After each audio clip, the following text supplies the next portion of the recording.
सर्दियों में जो चीज़ सबसे ज़्यादा शौक से खाई जाती है वो है ड्राई फ्रूट्स और फिर उनको निकालने में जो हमारा ज़्यादा टाइम ज़ाया हो जाता है ना, तो आज मैं आपके लिए बहुत ज़बरदस्त सी एक टिप लेकर आई हूँ कि किस तरह से आप मूंगफली को फटाफट से निकाल सकते हैं। एक्सेल के कमाल आप देखेंगे और आप हैरान रह जाएंगे और अगली सर्दियों में आप इस चीज़ को एंजॉय कर सकते हैं और फटाफट से मूंगफली निकाल सकते हैं। और इस टिप के अलावा बहुत से और भी अनोखे जुगाड़ जो मैं फॉलो करती हूँ आपके लिए लेकर आई हूँ, तो आपने वीडियो को फुल वॉच करना है। और जो चैनल पर नए हैं मेरे चैनल को सब्सक्राइब कर लें मज़ीद अच्छी वीडियोस के लिए, और चाहे तो आप पिछले वीडियोस देख सकते हैं, बहुत ज़्यादा इन्फॉर्मेटिव हैं। तो चलते हैं टिप नंबर 1 की तरफ। क्या होता है ना, कभी कभी हम ज़्यादा आलू ले आते हैं और सर्दियों में तो आलू फिर भी ठीक रहते हैं, लेकिन आगे आ रही हैं जी गर्मियाँ और गर्मियों में आलू ख़राब हो जाते हैं। तो मैं क्या करती हूँ ना, मैं इस तरह से टोकरी में पहले से टिश्यू रख लेती हूँ, उसके बाद में इस तरह से आलूओं को रख देती हूँ। जितने भी आलू आप लेकर के आए हैं ना, जितनी मर्ज़ी टोकरी आप ले लें बड़ी, उसके बाद आपने इस टोकरी के अंदर ना लहसुन रख देना है। लहसुन बहुत ही एक ज़बरदस्त चीज़ है जो मदद देगी आलूओं को कि वो ख़राब नहीं होंगे और उनकी शेल्फ लाइफ भी बढ़ जाएगी और ज़्यादा देर तक ठीक भी रह सकेंगे आलू। क्या होता है ना, समटाइम्स हमारे जो आलू होते हैं वो पिचक से जाते हैं, यानी कि बहुत ज़्यादा सॉफ्ट हो जाते हैं। जब भी हम उनको छीलते हैं तो आसानी से छीले भी नहीं जाते और हमारा वक्त भी बहुत ज़ाया होता है। तो चीज़ों को ऑर्गेनाइज़ करके रखने से आपका वक्त भी बहुत ज़्यादा बच जाएगा और आप काम भी फटाफट से कर सकेंगे और एक साथ आप अपने ढेरों काम कर सकते हैं। तो ऐसी छोटी छोटी टिप्स को फॉलो करेंगे ना, तो आप इजीली अपने कामों को कर सकते हैं, पैसे भी बचा सकते हैं, यानी आलू काफ़ी देर तक चल भी जाएंगे, ख़राब नहीं होंगे, आपके पैसे भी बच जाएंगे और आप इस तरह से रख देंगे ना तो फटाफट से काम भी अपना कर सकेंगे, यानी आलू पिचकेंगे नहीं और फटाफट से छीले जाएंगे। टिप नंबर 2 की तरफ चलते हैं जी। यहाँ पर क्या होता है ना कि हम लोग यहाँ पर चार्जर जब लगा देते हैं ना, तो चार्जर की जो तार होती है बार बार गिरती रहती है, लटक रही होती है, जो कि बिल्कुल भी ठीक नहीं है। तो आपने क्या करना है ना, आपने एक क्लॉथ क्लिप ले लेना है, उसके बाद साथ ही आपने एक टेप ले लेनी है, आपने डबल टेप ले लेनी है। मैंने स्कॉच टेप को डबल टेप कर लिया था और इस तरह से आपने ना इसको साथ ही दीवार पर के लगा देना है। उसके बाद आपने ले लेना है जी ये अडॉप्टर वायर जो होगी ना, आपने ना इसको इसके अंदर क्लिप कर देना है इस तरह से, और आप देखेंगे कि ऑर्गेनाइज्ड भी लगेगा, अच्छा भी लग रहा है और आपकी वायर ख़राब भी नहीं होगी। तो चलते हैं जी टिप नंबर 3 की तरफ। क्या होता है ना, आजकल सर्दियाँ हैं और कैप्स हमारे घर में होती ही है। अब आपने पुरानी कैप्स को फेंकना नहीं है और अगर आप नई लाकर भी यूज़ करना चाहें ना, इस तरह से ऑर्गेनाइजर सा बनाना चाहें, तो आप वो भी कर सकते हैं। उसके लिए आपको सिर्फ एक हैंगर की ज़रूरत है और आपने साथ ही सेफ्टी पिन्स ले लेनी है।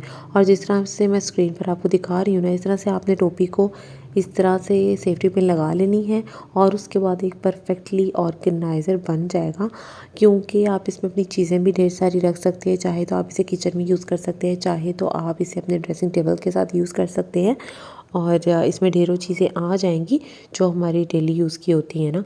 तो ऐसे टिप को लाजमी फॉलो कीजिएगा, क्योंकि आजकल सर्दियाँ हैं, सर्दियों में ये टिप ज़्यादा यूज़फुल रहेगी ना, क्योंकि टोपियाँ तो हमारे घर में इस तरह से होती हैं। तो आपने इस तरह से हैंगर पे लगा कर के ना इसको इस तरह से फैला लेना है और आप देखेंगे कि इसकी स्पेस किस तरह से भी काम आने वाली है। मैं आपको दिखाती हूँ। सबसे पहले मैं आपको इसे किचन में यूज़ करके बताऊँगी कि मैं इसको किस तरह से, कि अगर किचन में रखने वाली हूँ तो मैं इसको किस तरह से यूज़ करूँगी।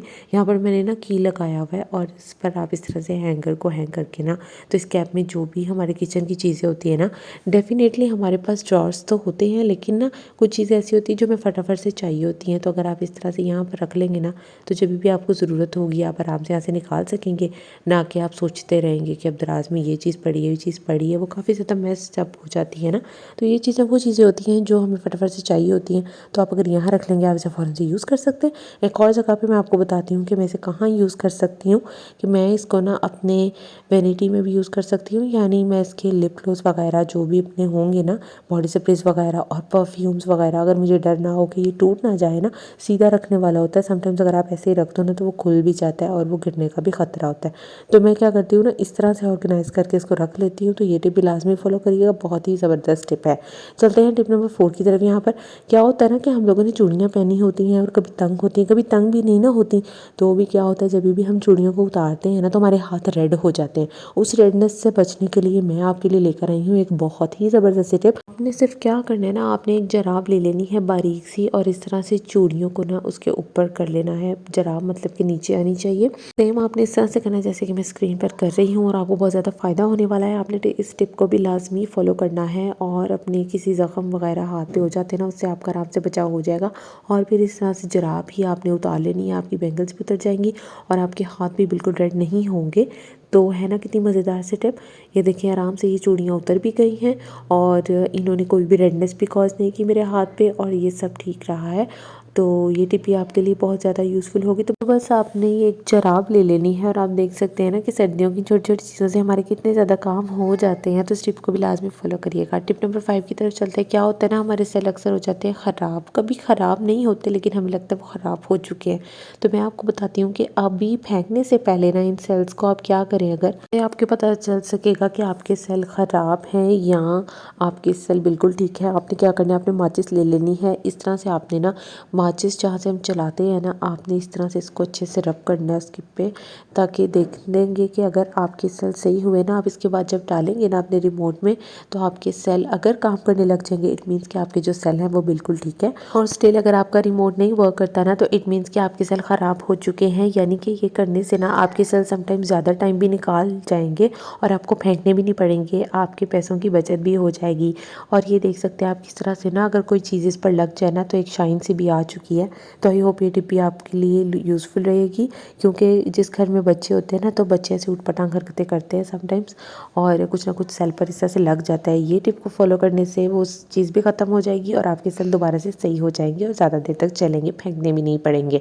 टिप नंबर 6 की तरफ चलते हैं। मूंगफली ढेर सारी हम निकालने वाले हैं जी एक क्लॉथ क्लिप से। क्या होता है ना, जब भी हम इस तरह सिर्फ अंगूठे और उंगली से निकालते ना, तो मेरे तो अंगूठे पे होने लग जाती थी दर्द। तो मैं अब करती हूँ जी इस टिप को फॉलो। नहीं, आपने क्लॉथ क्लिप लेकर के ना, कि उसके दरमियान में इस तरह से आपने पीनट को रख लेना है और उसके बाद इजीली जो पीनट है वो खुल चुकी होगी और आप इजीली इसका छिलका उतार करके इसको खा सकते हैं, इस्तेमाल कर सकते हैं।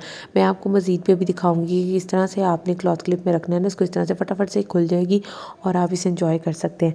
सर्दियों में तो बहुत ज़्यादा ड्राई फ्रूट्स खाए जाते हैं ना, और पसंद भी किए जाते हैं। देखिए फटाफट से निकल रही है और मैंने इस तरह से निकाल करके ना सारी अपनी जो पीनट थी वो रख ली थी।